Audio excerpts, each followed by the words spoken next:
सिर मोर का, मेरे दिल चोर का, मेरे दिल चोर का। दोन नन नन दोन नन नन दोन नजर कार के कटिले कटार के, दोन नजर का कटार के। मुकुट सिर मोर का, मुकुट सिर मोर का, मेरे दिल चोर का, मेरे दिल चोर का। दोन नन नन दोन नन नन दोन नजर कार के कटिले कटार से, दोन नजर का कटिले कटार। जय हो।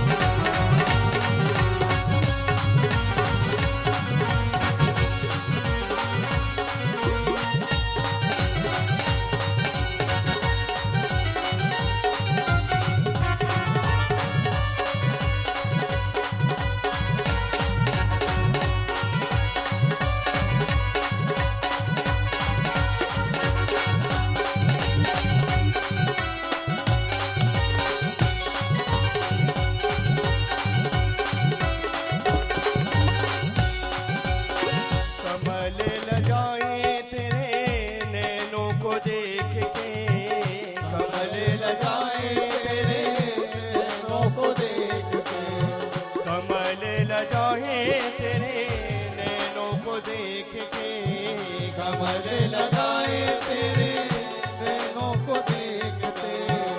भूले घटाए तेरे गजरे के लेख पे, भूले घटाए गजरे को देख, ये मुगला निहार के, ये मुगला निहार के, तो चल गए हार के, तो चल गए हार के।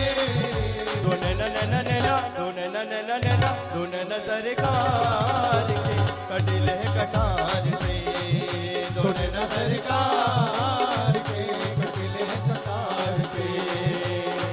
मेरा दिल तो दीवाना हो गया मुरली वाले तेरा, मेरा दिल तो दीवाना हो गया मुरली वाले तेरा।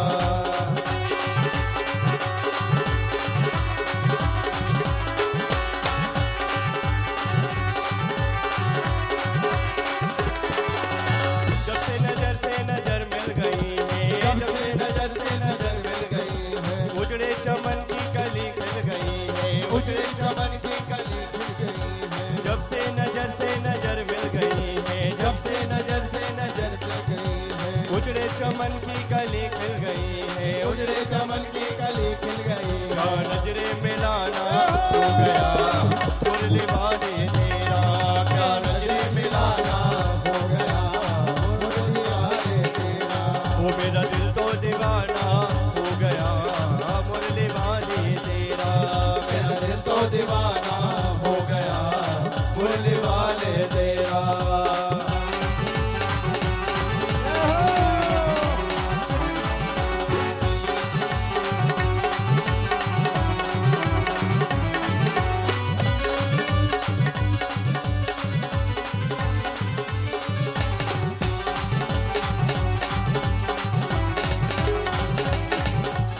दीवानगी ने ये क्या दिखाया, दीवानगी ने क्या क्या दिखाया, दुनिया छोड़ा के तुमसे मिलाया, दुनिया छुड़ा के तुमसे मिलाया। दीवानगी ने ये क्या दिखाया, दीवानगी ने क्या क्या दिखाया, दुनिया छोड़ा के तुमसे मिलाया, दुनिया छुड़ा के तुमसे मिलाया। दीवाना जमाना हो गया मुरली वाले तेरा, दीवाना जमाना हो गया मुरली वाले तेरा।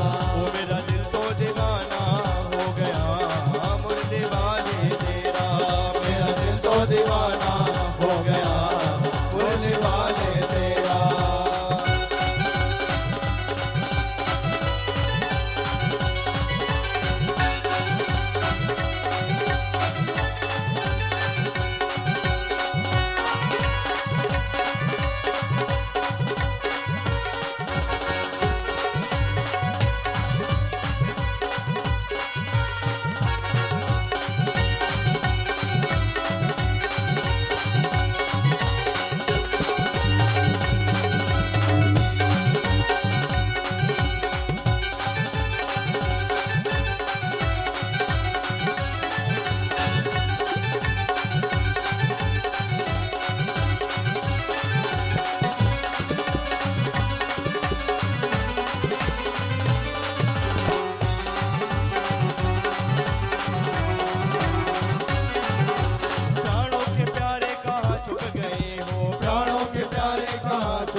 तारे कहाँ छुप गए हो, नैनों के तारे कहाँ छुप गए हो, प्राणों के प्यारे कहाँ छुप गए हो, प्राणों के प्यारे कहाँ छुप गए हो, नैनों के तारे कहाँ छुप गए हो, नैनों के तारे कहाँ छुप गए हो। भक्तों का दीवाना हो गया मुरली वाले तेरा, भक्तों का दीवाना हो गया मुरली वाले तेरा।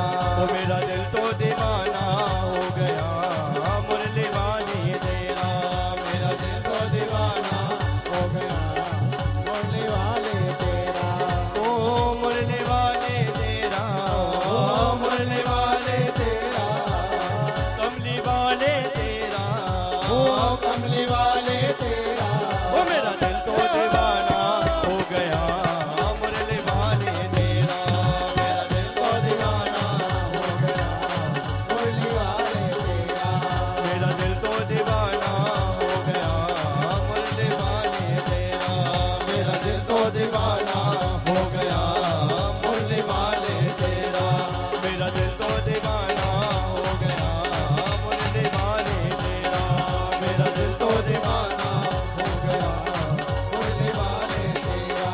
वृंदावन में नाचे मोर मैं भी नाचूंगी, वृंदावन में नाचे मोर, मैं भी नाचूंगी, ओ वृंदावन में नाचे मोर मैं भी नाचूंगी, वृंदावन में नाचे मोर मैं भी नाचूंगी, मैं भी नाचूंगी, मैं भी नाचूंगी, मैं भी नाचूंगी, मैं भी नाचूंगी। ओ वृंदावन में, वृंदावन में, वृंदावन में नाचे मोर मैं भी नाचूंगी, वृंदावन में नाचे मोर, मैं भी नाचूंगी, वृंदावन में नाचे मोर मैं भी नाचूंगी, वृंदावन में, नाचे मोर मैं भी नाचूंगी, वृंदावन में नाचे मोर मैं भी नाचूंगी, वृंदावन में नाचे मोर मैं भी नाचूंगी, मैं भी नाचूंगी, मैं भी नाचूंगी, मैं भी नाचूंगी, मैं भी नाचूंगी।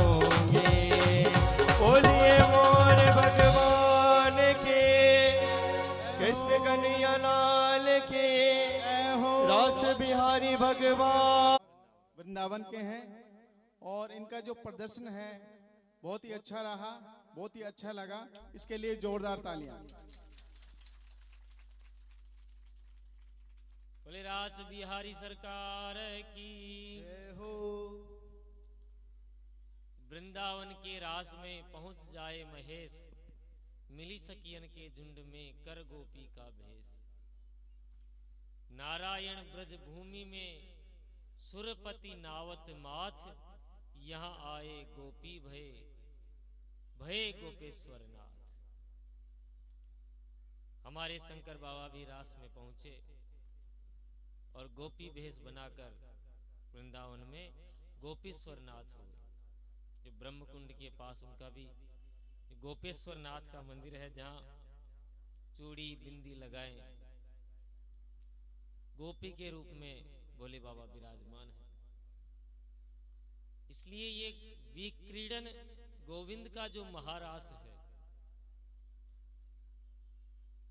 जो विक्रीडन महारास में हुआ, इसे कोई प्रेम पूर्वक या वर्णन करे या श्रवण करे, उसे भगवान की विशुद्ध भक्ति, पराभव भक्ति प्राप्त हो जाती है। उसके हृदय में काम रोग सर्वथा समाप्त हो जाता है। यह फलश्रुति श्री सुखदेव बाबा ने महाराज की बतलाई। और इधर जब भगवान वृंदावन में गोचारण कर रहे हैं, तो देवताओं ने देखा कि अब कंस का उद्धार भी करवाया जाए भगवान से, पर कंस तो महारास आदि प्रक्रियाओं से ही निस्तारण नहीं हो पा रहे हैं। तो एक दिन नारद जी के माध्यम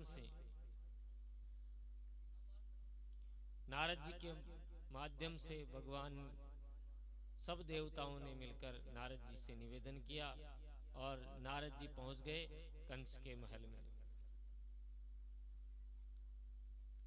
जो ही नारद जी को कंस ने देखा, पहले तो प्रणाम किया, प्रणाम करके नारद जी बोले कि कंस क्या बात है, तुम्हारा मुखमंडल इतना उदास क्यों है? कंस बोला महाराज क्या बताऊं, जितने भी मैंने दैत्य ब्रजमंडल में भेजे वे सब मर जाते हैं, जाते सब हैं पर आता कोई नहीं। मेरी समझ में ये नहीं आता कि ये कृष्ण बलराम है कौन। नारद जी बोले सुनो राजन, ये कृष्ण कन्हैया है, ये नंद के लाला नहीं बल्कि तुम्हारी बहन देवकी के ही लाला है। वसुदेव द्वारा देवकी के गर्भ से निकले 7वें और 8वें पुत्र ही ये कृष्ण और बलराम है। जिसे तुम नंद का लाला समझ रहे हो ये वही है। कंस बोला गुरुजी ये कैसे संभव है, जब वो दोनों मेरे बंदी गृह में थे और उनके सारे बच्चों को मैंने अपने हाथ से मारा। नारद जी बोले कंस तुम बहुत भोले वाले हो, तुम्हें अभी तक कुछ नहीं मालूम। यह वसुदेव चुपचाप जाकर नंद भवन में छोड़ आया। अब तो क्रोध के मारे महाराज कंस का बुरा हाल हो गया। कंस ने तलवार निकाल ली और वसुदेव को मारने के लिए दौड़ पड़ा। वसुदेव तूने मेरे साथ विश्वासघात किया है। नारद जी ने तुरंत हाथ पकड़ लिया कि कंस यदि तूने देवकी वसुदेव को मार दिया तो वह छलिया कंस तेरे हाथ कभी नहीं आने वाला। उसके माता पिता जब तक तेरे पास में है तब तक वो तेरे अधीन रहेगा, उससे मिलने जरूर आएगा अपने माता पिता से। तुम एक काम करो, कोई ऐसी योजना बनाओ, कुछ मेले ठेले का आयोजन करो। और बच्चों को मेले देखने का बहुत शौक होता है, यदि तुम उस मेले में उसको बुलाने का कोई प्रबंध कर सको तो यहां बुलाकर तुम उसकी हत्या कर सकते हो। नारद जी ने कहा हमारी शुभकामनाएं तुम्हारे साथ है। ऐसा कहकर नारद जी वहां से चल दिए। बोले भक्त वत्सल भगवान की। कंस ने तुरंत बड़े बड़े असुर बुलवाए और आदेश दिया कि देवकी वसुदेव को पुनः बंदी गृह में डाल दो। पहले तो इनको बंदी गृह में डालो, फिर मैं कृष्ण को देखता हूं। तो महाराज अक्रूर जी को बुलाया गया और अक्रूर जी से कहा कि यहाँ हम कुछ मेले का आयोजन कर रहे हैं और मेरी बड़ी इच्छा है क्योंकि उसमें मल्ल युद्ध कुश्ती का आयोजन करवाया जाएगा। और आजकल जो पहलवानों की गिनती में कृष्ण और बलराम का नाम सबसे ऊंचा आ रहा है इस क्षेत्र में। मैंने सुना उन्होंने बड़े बड़े दैत्यों का नाश किया है, तो मैं भी उनकी वीरता का परिचय देखना चाहता हूँ। इस मल्ल युद्ध में तुम उन दोनों को मेरा निमंत्रण लेके जाओ और अपने साथ ही कृष्ण और बलराम दोनों को लेकर आओ। अक्रूर जी समझ गए कि अब इसका पतन निश्चित हो गया है, ये अपने काल को ही निमंत्रण देने भेज रहा है। पर जो हरी इच्छा। अक्रूर जी ने, क्योंकि वह राजा था और उसको आज्ञा पालन करना बहुत अति आवश्यक था, अक्रूर जी ने अपना रथ संभाला और वृंदावन की तरफ गमन कर गए। पर महाराज अक्रूर जी तो चाहते भी यही थे कि कृष्ण का दर्शन मैं अपने इन्हीं आंखों से करूं। बहुत नाम सुना था कृष्ण का पर कभी दर्शन नहीं किया। पता नहीं कैसे दिखते होंगे। यह विचार करते करते मथुरा से वृंदावन के लिए रथ हांका प्रातः काल। पर उस विचारों में, कृष्ण के विचारों में इतना खोए, पहुंच गए दिल्ली। फिर ध्यान आया कि हम तो दिल्ली पहुंच गए। उस समय इंद्रप्रस्थ नाम की नगरी थी। इंद्रप्रस्थ से वापस रथ हांका तो पुनः अयोध्या, वहां मथुरा जी पहुंच गए। ऐसे 4 चक्कर उन्होंने काट लिए पर वृंदावन का भान ही नहीं रहता। आखिरी में बहुत होश संभाल कर रथ हांका, तब वृंदावन पहुंचते पहुंचते उन्हें सूर्यास्त हो गया। गोधुली बेला हो गई। दूर से ही गोरज उड़ती हुई उनके पूरे शरीर पर छा गई। उन्होंने गोरज का स्पर्श पाया और संध्या काल में जब नंद बाबा के द्वार के बाहर अपना रथ रोका, नंद बाबा से मिले, पर नंद बाबा से मिलते हुए भगवान श्री कृष्ण ने अक्रूर जी को देख लिया, तो बाहर से ही एक तरफ ले जाकर उनसे बातें करी। अक्रूर जी समझ गए कि ये कोई नहीं, साक्षात परमेश्वर ही हम जीवों का उद्धार करने के लिए यहाँ आए हैं।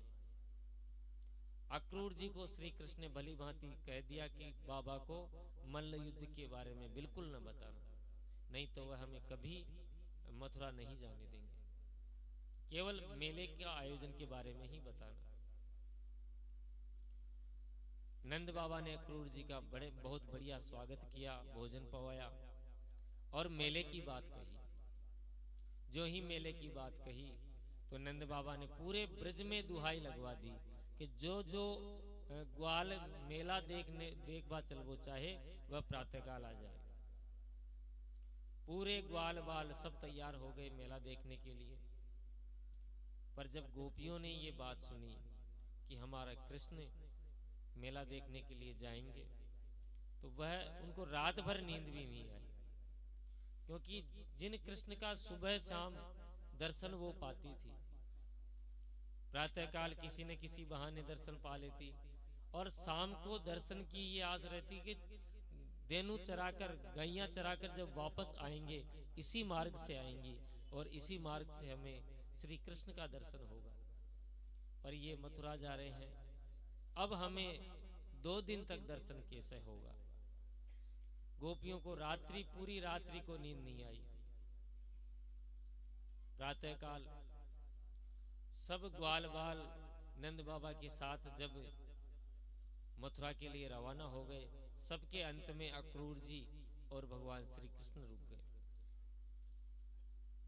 जो ही भगवान रथ में बैठे, गोपियां रथ के सामने आकर खड़ी हो गई। गोपियों ने विविध भांति प्रार्थना की, रुक जाने की प्रार्थना की।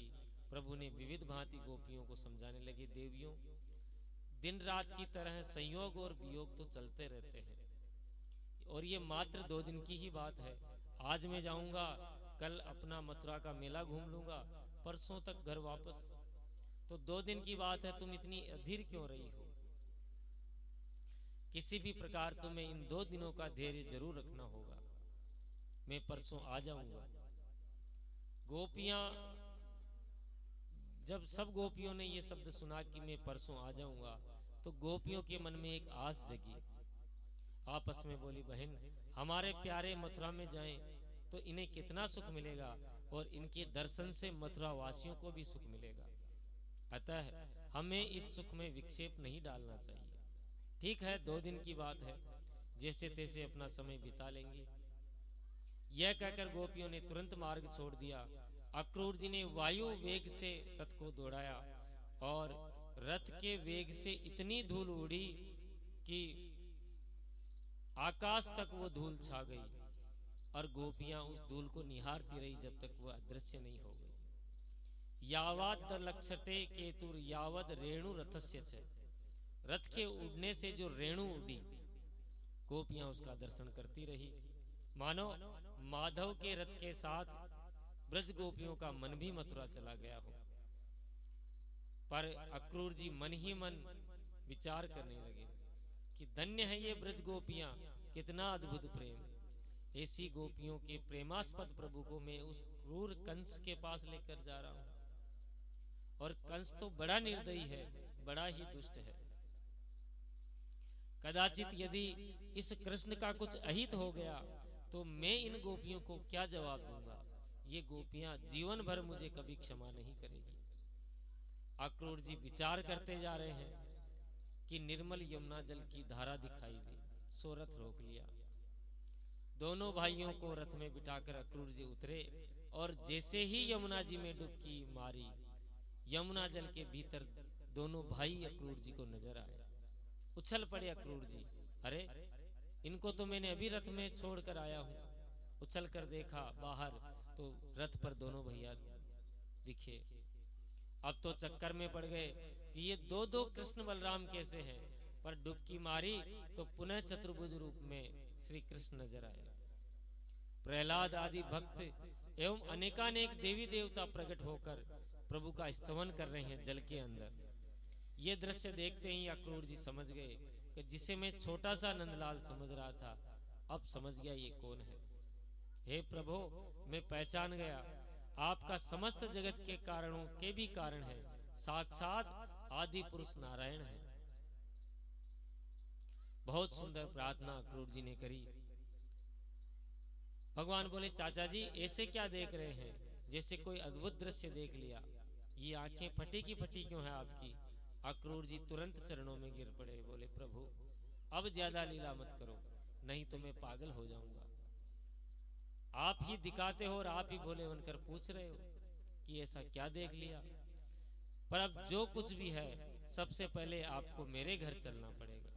भगवान बोले, चाचा जी आपका घर तो मेरा घर है, कुछ भी हो, सबसे पहले मैं आपके घर अवश्य आऊंगा, पर पहले मामा जी से तो मिल लूं। प्रभु ने अक्रूर जी को आने का वचन दिया और बातों ही बातों में रथ पहुंच गया मथुरा जी के द्वार पर। दिन अभी एक प्रहर बाकी था, तब तक रथ मथुरा पहुंच गया। नंद बाबा बोले, अरे कन्हैया बेटा, बड़ी देर लगा दी तुमने। भगवान बोले, बाबा हमने तो बिल्कुल देर नहीं लगाई, पर हमारे ये जो चाचा जी है ना, ये पता नहीं कितनी देर तक जमुना जी में नहाते रहे। चाचा जी ने मथुरा में इस जमुना जी में नहाने में इतना समय लगा दिया। कोई बात नहीं, अब आराम करो, कल मथुरा का मेला देखेंगे। भगवान बोले, बाबा अभी तो एक प्रहर बाकी है, आप आज्ञा करो तो कुछ आज ही घूम ले, बाकी कल हम आपके साथ घूम लेंगे। नंद बाबा बोले, खबरदार, ये वृंदावन नहीं है जो मुंह उठाए और चल पड़े, ये कंस की नगरी है, और तेरा क्या भरोसा किससे लड़ भिड़े, मैं नहीं भेजूंगा। दाऊ जी बोले, बाबा आप मुझे आज्ञा दीजिए, मैं बड़ा और समझदार हूँ, मैं किसी से इसका झगड़ा नहीं होने दूंगा, और मैं लाला को अच्छी तरह घुमा लाऊंगा। नंद बाबा समझ गए कि इन दोनों का बड़ा मन है, और मेला घूमने का तो बच्चों का ही मन करता है, बड़े बूढ़े तो क्या घूमेंगे। तो बलराम जी पे पूरी जिम्मेदारी सौंप पर नंद बाबा ने आज्ञा दी। हाथ पकड़कर दाऊ जी चल पड़े। श्रीदामा, मधुमंगल आदि ग्वाला भी आए हैं। तो ग्वाल मंडली सब मथुरा में प्रविष्ट हुई। मथुरापुरी और मिथिलापुरी, ये लीलाएं बहुत कुछ मिलती जुलती हैं। मिथिलापुरी में राम जी बड़े भाई थे, इसलिए गुरु जी से आज्ञा ली, लखनलाल जी को घुमाने लेके गए। अब भगवान कृष्ण छोटे हैं और दाऊ भैया बड़े हैं, सो बाबा से आज्ञा लेकर जा रहे हैं। जैसे ही मथुरा में प्रवेश किया कि पूरी मथुरा में हल्ला मच गया कि ए भैया, वो पूतना को मारवे वालों छोरो आयो है। कोई कहे, ए भैया, वो 7 कोस को गोवर्धन उठाए वो वारो लाला आयो है। जो जब जहां सुनता वहीं से भाग उठता। धाये धाम काम सब त्यागी, मनहु रंक निधि लूटन लागी। सब अपने अपने गृह कार्य को त्याग कर सब चल पड़े दोनों भैया के दर्शन करने। सबने उनका नाम सुन रखा है और सब पागलों की भांति भागे जा रहे हैं।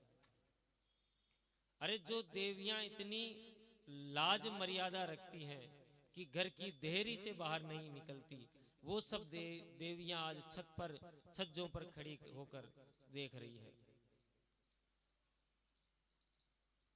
कोई पूछ रही है, क्या वो दोनों भैया इधर से निकल गए? दूसरी करे, नहीं नहीं, अभी नहीं निकले, अब निकलेंगे। कोई देवी कह रही, क्या इधर से निकल गए? हाँ हाँ, अभी तो निकले हैं। फिर वो उनके पीछे पीछे दौड़ती हुई आगे भागी। एक झलक पाते ही ऊपर से चिल्ला पड़ती, सखी देख, वह गयो कारो कारो मुरली वारो। सखी देखने में छोटा सा मालूम पड़ता है, पर देख कितना सुंदर है, कितना प्यारा है। मेरी समझ में तो ये नहीं आ रहा, इस छोटे से छोरे ने 7 कोस के गोवर्धन को कैसे उठा लिया। एक छोटा सा 1.5 हड्डी का छोरा इतने बड़े राक्षसों को कैसे मारा होगा। ऊपर से ही इतनी जोरदार ये बातें करने लगती है कि कन्हैया तिरछी निगाहों से ऊपर छज्जे पर देखते हैं कि ये हमारे बारे में कौन चर्चा कर रहा है। और जिस स्त्री को, जिस महिला को कन्हैया टेढ़ी नजर करके देख ले, वही नैनों के बाणों से घायल पागल हो जाए, वह अपने बस में नहीं रहती। सखी देख देख कैसे मेरी तरफ देख रहा है। दूसरी कहती बावरी तेरी तरफ नहीं, ये तो मेरी तरफ देख रहा है, देख मेरी तरफ कैसे मंद मंद मुस्कुरा रहा है। मिथिलापुरी में राम जी और मथुरापुरी में श्याम जी, बस यही अंतर है। मिथिलापुरी के राम जी बड़े शर्मीले हैं, परंतु मथुरापुरी के श्याम जी बड़े छेल छबीले। इन्हें किसी से कुछ संकोच नहीं, बलपूर्वक सबके मन को अपनी तरफ आकर्षित करने लगते हैं। इसीलिए इनका नाम है कृष्ण। कर्षयति इति कृष्ण है। किसी को नैन मटकाकर, किसी को भ्रकुटी हिलाकर, किसी को मंद मंद मुस्कुराकर सब मथुरावासियों का चित्त चुराए जा रहे हैं। ऐसा लग रहा है जैसे सुंदर मन को ही समस्त सुंदरियां सुमन के माध्यम से पुष्प वर्षा उन दोनों भैयाओं पर कर रही है। ब्रजवासी देख देख कर बोले भैया कन्हैया तेरी बड़ी जय जयकार है रही है, कछु रिश्तेदारी मालूम चले। भगवान हंसकर बोले तुम्हें पतो ना है, यहाँ के महाराज कंस हैं मेरे खास मामा जी लगे, और मामा जी को भान जो पहली बार घर आयो है तो स्वागत ना ही करेंगे। ब्रजवासी बोले ओहो ये बात है, हम तो वही सोच रहे थे कि बड़ी जय जयकार है रही है तेरी भैया।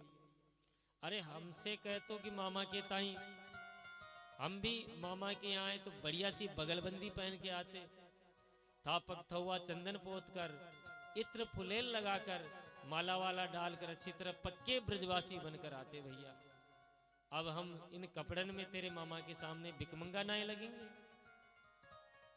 कन्हैया बोले भैया नाराज काहे को है रहे हो है, मामा की यहाँ कोई चीज की कमी थोड़े ना है। बोले कहो कहाँ चलना है। ब्रजवासी बोले सबसे पहले बढ़िया पोशाक हो। आगे बढ़ ही रहे थे कि कंस का राज धोबी कपड़ों की पोटली बांधकर पीछे लटकाकर मुच्छों पर ताव देकर सामने आता दिखाई दिया। अब अधिकारी से ज्यादा घमंड उसके चपरासी में होता है, अकड़ कर आ रहा था। निकट आते ही प्रभु मुस्कुराकर बोले मामा जी राम राम। जैसे ही ये शब्द सुने धोबी ने अकड़ आंखें फाड़ कर देखने लगा कि मेरा भांजा कहां से आ गया। धोबी ने पूछा भाई मामा कैसे लगे तेरे मामा। भगवान हंसकर बोले अरे महाराज है ना, मैं यहाँ के जो महाराज कंस हैं वो मेरे सगे मामा हैं, तो फिर मामा जी के गांव में जो भी मिले सबरे मामा, याते नाते आप भी मेरे मामा है गए। धोबी बोले अच्छा अच्छा तुम ही कंस बलराम हो, मुझे सब मालूम है कि तेरी मामा ने तुझे यहाँ क्यों बुलाया है। भगवान बोले अच्छा तब तो तुम्हें सब पतो है, तब तो दो चार नेक कपड़ा अपनी पोटरी में से दे दो, नेक बढ़िया से कपड़ा पहनकर स्वागत करवाएंगे तो आनंद ही आ जाएगा। इतना सुनते ही धोबी लाल पीला हो गया। अरे जंगली कहीं के, जंगल में गायों के पीछे भागते भागते पूरी जिंदगी तुमने गुजार दी, कभी तुमने ये राजसी वस्त्र भी देखे हैं जो तुम इसे पहनने की चेष्टा कर रहे हो। भगवान ने एक हाथ थप्पड़ घुमाकर मारा तो एक ही थप्पड़ में महाराज गोविंदाय नमो नमः। धोबी के वहीं प्राण पखेरु छूट गए। ब्रजवासियों ने जोर से जोर जय जयकार बुलाई, बोले ब्रज के लाला की जय हो,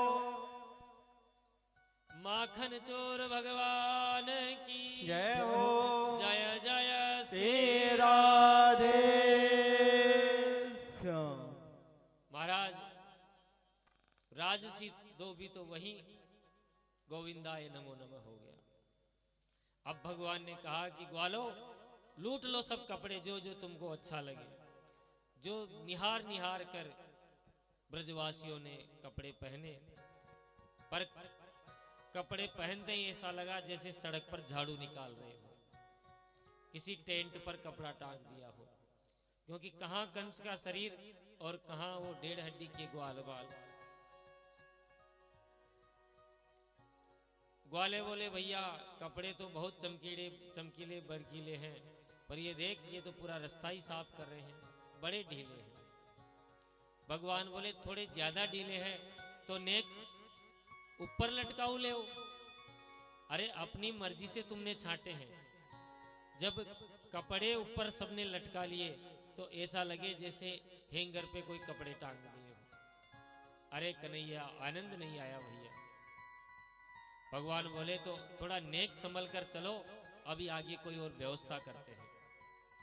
सारे ब्रजवासी ढीले ढाले कपड़े पहनकर चले जा रहे हैं तो सामने एक दर्जी दिखाई दिया। दर्जी को बड़ी हंसी आई कि ये कहां से नया फैशन आ गया। भगवान को देखते ही दौड़ा चला आया और प्रणाम किया, महाराज आप मुझे आदेश करें, क्योंकि धोबी की दशा तो दर्जी पहले ही देख लिया कि यदि कहीं अपना भी नंबर नहीं आ जाए तो धोबी पहले, ये दर्जी पहले ही भाग लिया। और महाराज श्री कृष्ण के चरणों में प्रणाम किया, महाराज आप मुझे आज्ञा दें, मैं अभी इन सब कपड़ों को सही कर देता हूं। कन्हैया ने कहा इससे बढ़िया तो कोई बात ही नहीं हो सकती। दर्जी ने उन सारे कपड़ों को व्यवस्थित किया और जब सब ब्रजवासियों ने, उन ग्वालों ने वो कपड़े पहने, बिल्कुल फिट आ गए उनके और इतने सुंदर लगने लगे। महाराज कन्हैया ने कहा कि मांगो तुम्हें क्या चाहिए। दर्जी ने हाथ जोड़कर बोला, सरकार आपकी कृपा दृष्टि सदा बनाए रखे, मुझे कुछ नहीं चाहिए, बस आपकी कृपा ऐसी बनी रहे। भगवान बोले अच्छा है, जाओ हमारा आशीर्वाद तुम्हारे साथ है, तुम खूब फलोगे फूलोगे। और आज उसी का परिणाम है महाराज, जितने के कपड़े नहीं उससे डबल सिलाई हो जाती है। सिलाई की कीमत आज उससे डबल है। माला माल हो गया दर्जी। भगवान ब्रजवासियों से बोले भैया बताओ क्या कमी रही। ब्रजवासी बोले भैया जब तक हम ब्रजवासियों के गले में मोटी मोटी माला नहीं पड़ जाती तब तक आनंद नहीं आता। ब्रजवासी माला के बड़े शौकीन हैं। ब्रजवासी माला के इतने शौकीन हैं कि बिहारी जी के स्वयं माला खरीदेंगे और बिहारी जी की तरफ इशारा करेंगे और उस माला को खुद ही पहन लेंगे। जय हो बिहारी जी की। दूर से दिखाई दिया और प्रसादी समझकर खुद ही पहन लिया। तो मथुरा में एक सुदामा नाम का एक माली रहता था जो माधव का अनन्य भक्त था। भगवान उसके घर गए। कितने लोगों ने घर आने को कहा पर किसी के घर नहीं गए। माली के यहाँ बिना बुलाए गए, क्योंकि वह प्रभु का अनन्य भक्त था। जो माधव का घर में दर्शन किया, मुग्ध होकर नाचने लगा वो माली। जितनी मालाएं थी सबकी सब प्रभु को पहनाई, ब्रजवासियों को पहना दी और सारे ब्रजवासियों को साष्टांग प्रणाम दंडवत करके स्वागत करने लगा। भगवान ने उसको विशुद्ध भक्ति का वरदान दिया और सब ब्रजवासी आगे बढ़ गए। अब कन्हैया ने पूछा ब्रजवासियों अब बताओ क्या कसर रही। तो ब्रजवासियों ने कहा थोड़ी सी कसर और है कि देखो जब तक थापक थवा चंदन हमारे ब्रजवासियों के माथे पर नहीं लग जाता जब तक हमें मजा नहीं आता। 4 कदम बढ़े तो आगे क्या देखा कि 3 जगह से टेढ़ी मेढ़ी कुबड़ी चंदन का पात्र लिए चली आ रही है और उस चंदन के पात्र से बड़ी सुगंध आ रही है। देखते ही देखते भगवान ने आवाज लगाई, अरे सुंदरी जी। कुब्जा ने जिंदगी में पहली बार ये संबोधन सुना। सुंदरी संबोधन सुनते ही तुरंत पीछे मुड़ी और माधव की छटा देखते ही दौड़ी दौड़ी चली आई। महाराज भगवान के पास आकर प्रणाम करी, बोली सरकार आपने मुझे कुछ कहा। भगवान बोले हाँ सुंदरी, हम आपको ही बुला रहे हैं। अहो भाग्य महाराज कहो। भगवान बोले कि पहले तो आप अपना परिचय दो कि आप कौन हो। तो कुब्जा ने प्रसन्नता पूर्वक बड़ा सुंदर परिचय दिया। दास्यस्म्यहं सुंदर कंस सम्मता त्रिवक्र नामायनुलेप कर्मणि। महाराज, मैं कंस की दासी सेरंद्री हूं और मेरे हाथ में ये घिसा हुआ चंदन पूरे मधुपुरी में इतना प्रसिद्ध है कि भोजपति कंस जब तक मेरा चंदन नहीं लगा लेते तब तक वह अपने कक्ष से बाहर नहीं आते। भगवान बोले कि महाराज, कंस मेरे सगे मामा है, तो वह चंदन आज हमें दे पाओगी जो हमारे मामा जी को देती हो? कुब्जा बोली, सरकार, ये तो मेरा सौभाग्य है कि मेरा चंदन आप लगाएंगे। अरे आपकी आज्ञा है तो मैं अपने हाथों से आपका ये चंदन लगा दूं। भगवान बोले, वहां तब तो आप ही लगा दो। अब बेचारी 3 जगह से टेढ़ी कुबड़ी कुब्जा चंदन लेकर भगवान के माथे का लेपन करने लगी। ब्रजवासी भी आगे बढ़ने लगे। हाँ देवी जी, थोड़ा इतकू, थोड़ा उतकू, थोड़ा इतकू, थोड़ा उतकू। देखते देखते सब ब्रजवासियों के माथे पर चंदन पोत दिया। थोड़े बहुत टिपकी तो ब्रजवासियों को आनंद आया। ये ब्रजवासियों का गलत छप्पा संप्रदाय है, पूरे मुख को पोत लेना। किसी का भी संप्रदाय, ये वृंदावन का अलग ही संप्रदाय है। जब पूरा चंदन पोत लिया, ब्रजवासियों को आनंद आया। तो भगवान ने उसको कुछ देना चाहा। भगवान बोले, हम ऐसी कीमती चीज देंगे जो कोई किसी ने नहीं दी हो। भगवान तुरंत कुब्जा के पास गए और अपने पैर के अंगूठे को श्री चरण अंगूठे से दबाया और उसकी ठोड़ी से हाथ लगाया। और ये सब दृश्य जो दाऊ जी ने देखा तो मुंह फेर कर बोले, कन्हैया ध्यान रखना, ये वृंदावन नहीं है। हंसकर बोले, दाऊ भैया चिंता मत करियो, मोह को पूरा ध्यान है। सबरे ग्वाला हंसकर बोले, कन्हैया कछु है जाए, तेरी जोड़ी तो बढ़िया बन गई भाई। तू भी त्रिभंगा और ये भी त्रिभंग, तू भी 3 जगह से टेढ़ा और ये कुब्जा भी 3 जगह से टेढ़ी, तुम्हारी बढ़िया जोड़ी बन गई। अब सब ग्वाला हास परिहास कर रहे थे। इतने में भगवान ने उस ठोड़ी में हाथ लगाकर एक जोरदार झटका मारा और कन्हैया का झटका में वह 3 जगह से टेढ़ी कुबड़ी ऐसी जगमगाती दिव्य छटा के रूप में प्रकट हुई कि देखने वालों के तो भौचक्के रह गए। महाराज, जो केवल माला पहनने से, जो लोग केवल पहले माला नहीं पहना रहे थे, वो सब व्यापारी वर्ग भी माला पहनाने आ गए। भगवान महाराज, जन्म की कुबड़ी को एक झटके में सीधी कर दी। कुब्जा तो प्रसन्नता में नाच उठी और पीतांबर पकड़कर प्रणय निवेदन किया, प्रभु मेरे घर एक दिन आपको अवश्य आना होगा। भगवान बोले, अवश्य आएंगे, पर सबसे पहले मामा जी से मिलाएं।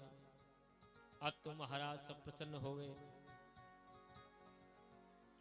स्वागत सत्कार कराते भगवान आगे बढ़े और कंस के दिव्य सभागार में पहुंच गए, जहां भगवान परशुराम का दिया हुआ विशाल धनुष रखा हुआ था। धनुष को देखते ही बोले, दाऊ भैया आज्ञा करो तो इस थोड़े धनुष को उठाकर छू कर देख लो। दाऊ जी बोले, भैया अपने मामा जी को ही तो धनुष है, आराम से उठाओ। धनुष के आसपास जो रक्षक खड़े थे सब हंसने लगे कि कल का छोरा अभी दूध के दांत नहीं गिरे और महाराज का धनुष उठाने चला है। दाऊ जी सारे में बोले कि लाला थोड़ा इनको दिखा तो दे उठा के। तुरंत आगे बढ़े और करेण वामेन सल्लील मुद्दत कृतम सज्जम च कृत्वा निमिषेण पश्यताम। पलक झपकते ही महाराज बाएं हाथ से वो कंस का जो धनुष था वो उठा लिया और ऐसी प्रत्यंता चढ़ाई कि उस धनुष के 2 टुकड़े हो गए। इतना भयंकर शब्द हुआ कि धरती हिल गई। कंस तो बेचारा सिंहासन से गिरते गिरते बचा। जो धनुष को टूटे देखा, वहां जो रक्षक सैनिक थे मारने दौड़े। दाऊ जी बोले लाला आधा टुकड़ा इधर फेंक। धनुष के आधे टुकड़े, आधा टुकड़ा खुद ले लिया, आधा दाऊ जी ले लिए और आधे टुकड़े से ही सैनिकों की पिटाई करने लगे। उस पिटाई से सैनिकों प्राण बचाकर भागे और तुरंत कंस के पास पहुंचे। कंस ने सुना कि धनुष टूट गया। उसे पक्का विश्वास हो गया कि हमारी भी गारंटी खत्म, क्योंकि परशुराम जी ने कहा था कि इस धनुष को कोई तोड़ नहीं सकता और जिसने तोड़ दिया वह तुझे छोड़ नहीं सकता। इसलिए वचन याद आ गया, बहुत घबरा गया। अब तो महाराज कंस का ये हाल हो गया कि हर काली चीज में उसे वह काला काला मुरली वाला दिखाई देता। भोजन करते समय दाल में काला जीरा भी दिखे तो थाली फेंक देता। आ गया काला काला मुरली वाला आ गया। पानी पीते समय काली काली अपनी छाया में वह कृष्ण नजर आता। दर्पण देखता तो खुद की शकल जो काली काली आंखों की पुतलियां देखता, उसमें भी कंस को वह श्री कृष्ण नजर आते। सुखदेव जी कहते हैं परीक्षित बताओ ऐसा भजन कौन कर सकता है?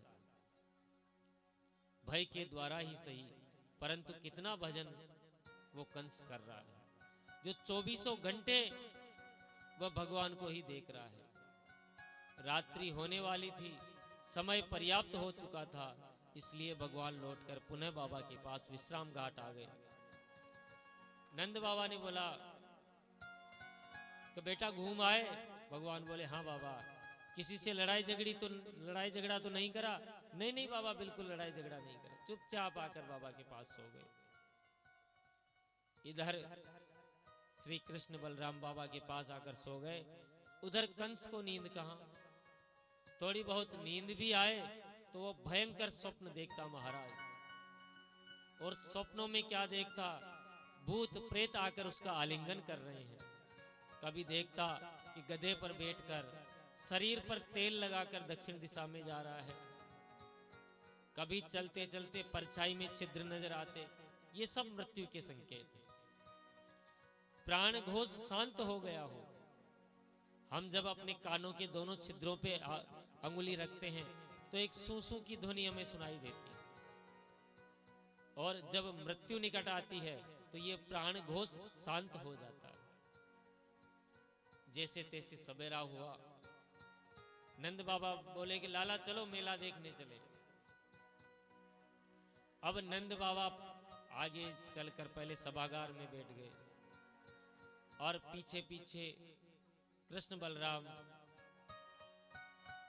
गोविंद के साथ बलराम भैया ने जैसे ही सभागार में प्रवेश किया तो कुबलिया पीड़ नाम का एक विशालकाय हाथी, जिसमें 10-10 हजार हाथियों का बल था, उसको मदिरा पान कराकर वहीं खड़ा कर दिया रास्ते के बीच में। दाऊ भैया ने जब उस हाथी को हटने के लिए महावत को कहा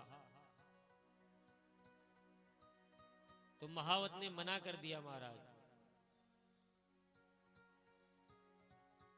उस हाथी को मार्ग में से हटाया नहीं तो भगवान श्री कृष्ण ने उसका एक दांत पकड़कर इतनी जोर से खींचा कि रक्त सहित वह दांत हाथ में आ गया। दाऊ भैया कहते हैं कि कन्हैया ये दांत इधर फेंक। दाऊ भैया के हाथ में दांत दिया और एक मुष्टि ऐसा प्रहार किया मुष्टिका का कि उसका कुबलिया पीड़ हाथी का गोविंदाय नमो नमः दोनों दांत उसके उपाड़ लिए महाराज। अब भगवान श्री कृष्ण के हाथ में वह रक्त लगा हुआ हाथी का दांत है और दाऊ जी के हाथ में भी रक्त लगा हुआ दांत है, दोनों भैयाओं के हाथ में। उस सभागार में प्रवेश कर रहे हैं। जैसे ही सभागार में प्रवेश पाया तो कंस को लगा मेरी मृत्यु आ गई।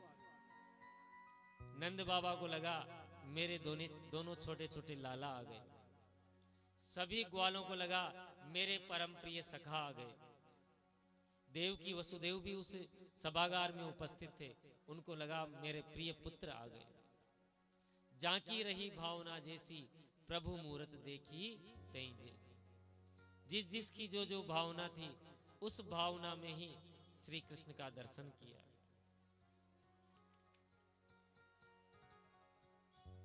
जिस परम तत्व को कोई ब्रह्मा कहता है, कोई भोजवंशी, कोई वृष्णवंशी, कोई अदकवंशी, सब यदुवंशी उस सभागार में बैठे हैं और भगवान से अपना नाता जोड़ रहे हैं, भगवान से अपना संबंध निकाल रहे हैं।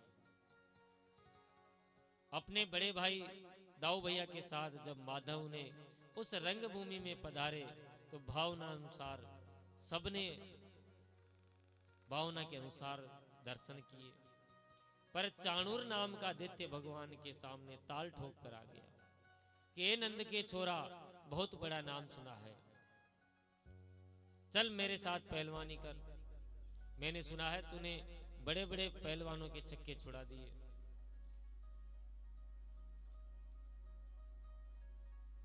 तो चाणूर नाम के दैत्य के साथ अट्टहास करके श्री कृष्ण लड़ने को उतारू हो गए।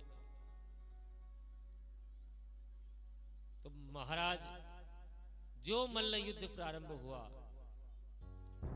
पैर पटक कर चारों तरफ ऐसा घुमाया चाणूर दैत्य को, उसका भी गोविंदाय नमो नमः। मुष्टिका प्रहार के साथ भिड़ गए। इसके साथ अनेकों दैत्य वहां आए और महाराज किसी किसी दैत्य को तो भगवान ने केवल एक चांटा मारकर ही उसके प्राण हर लिए। सल और तोसल नाम के दो पहलवान आए, तो दोनों भाइयों ने मिलकर उन दोनों को भी ठिकाने लगा दिया। कूट नाम का दैत्य कूदता हुआ आया, तो कन्हैया ने दौड़कर दो मुक्के मारकर उस कूट नामक दैत्य को भी कूट दिया। और बाकी के पहलवान तो महाराज अपने आप ही प्राण बचाकर भाग लिए। अब तो महाराज कंस के क्रोध की पराकाष्ठा पहुंच गई। बंदी बना लो इस दुष्ट बालकों को, भागने न पावे, आज मैं अपने हाथ से ही इन्हें मारूंगा। इन्हें बंदी बना लो, इनके बाप को भी बंदी बना लो और अपने बाप उग्रसेन को भी मारूंगा। भगवान समझ गए कि विनाश काले विपरीत बुद्धि, इसका काम तमाम हो गया, ये तो बिना मारे ही मर रहा है। बड़बड़ाने लगा कंस, शब्द शैली उसकी बिखर गई, क्रोध में शरीर कांपने लगा। भगवान ने एक छलांग मारी और मामा कंस के सिंहासन पर खड़े नजर आए। जब तक वह कुछ सोच पाता, मार झपट्टा उसके सिर के बाल पकड़ लिए महाराज, और सिर के बाल पकड़कर इसको यूं इसका सर घुमा रहे हैं, मानो सर घुमाकर उसको याद दिला रहे हैं कि मेरी माँ देवकी को तूने विवाह बेला में पकड़कर ये ऐसे ही केस पकड़कर गिराया था। स्मरण दिलाकर जोर से धक्का मारा तो कंस हड़बड़ाकर उच्च सिंहासन से महाराज धड़ाम से नीचे गिरा। जो ही कंस नीचे गिरा, उसकी छाती पर कन्हैया कूद पड़े, तो कंस के रहे सहे प्राण भी चले गए। और कंस का जो ही काम तमाम हुआ तो कंस के 8 भाई और आ गए। बोले कंस मर्दन भगवान की। तो महाराज जो ही कंस मरा, उसके 8 भाई सब हथियार लेकर दौड़ने चले आए। अकेले दाऊ महाराज ने हाथी के दांतों से 8 को भी ठिकाने लगा दिया। अब तो महाराज चारों तरफ हाहाकार मच गया। कंस की पत्नी अस्ति और प्राप्ति छाती पीट पीट कर रोने लगी। भगवान ने जैसे तैसे उन्हें समझाया। तो नंद बाबा ने दौड़कर लाला को हृदय से लगा लिया। अरे के लाला, तूने इतने बड़े बड़े दैत्य कैसे मारे, मेरी समझ में नहीं आया। कन्हैया बोले कि बाबा मैंने एक भी दैत्य नहीं मारा। अरे कैसे नहीं मारे, मैंने अपनी आंखों से देखा। तो लाला बोले कि देखो कि जब भी मैं दैत्य को मारता, किसी दैत्य को मारने के लिए आता, तो एक बंदर मुझे दिखाई देता। और वह दैत्य अपने आप ही मर जाता। नंद बाबा कहने लगे कि वाह कन्हैया, मैं समझ गया, ये और कोई नहीं, मेरे भजनों का प्रताप है। मैं भजन करता, नारायण मेरे लाला की रक्षा करो, तो वो हनुमान जी महाराज आकर मेरे लाला की रक्षा करते। नंद बाबा अभी भी भगवान श्री कृष्ण को अपना छोटा सा नन्हा सा लाला ही समझ रहे।